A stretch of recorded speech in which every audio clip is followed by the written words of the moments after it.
వృశ్చిక రాశి. ఈ రాశి వారికి ఈ సంవత్సరం ఆదాయం 11, వ్యయం 5, రాజయోగం 2, అవమానం 6గా ఉన్నాయి. ఈ పరాభవ నామ సంవత్సరంలో వీరికి ఎదురయ్యే శుభ అశుభ ఫలితాలు ఇప్పుడు మనం విందాం. వృశ్చిక రాశి వారు రోజువారీ కార్యక్రమాలను సక్రమంగా పూర్తి చేసుకుంటారు.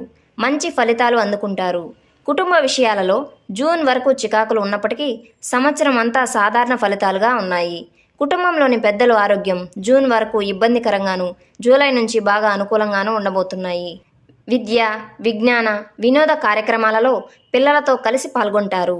ఈ సంవత్సరం ద్వితీయార్థంలో ఆర్థిక లాభాలు బాగుంటాయి. దాన ధర్మాలు, సామాజిక సేవా కార్యక్రమాలు చేస్తారు. పిల్లల శుభకార్యాలకు అధిక వ్యయం చేస్తారు. చోర భయం, రోగ భయం, అగ్ని భయంతో జూలై వరకు ముఖ్య వ్యవహారాలను వాయిదా వేస్తారు. రుణ వ్యవహారాలు అనుకూలంగా ఉన్నాయి. పాత ఆరోగ్య సమస్యలు తిరగబడకుండా చూసుకుంటారు.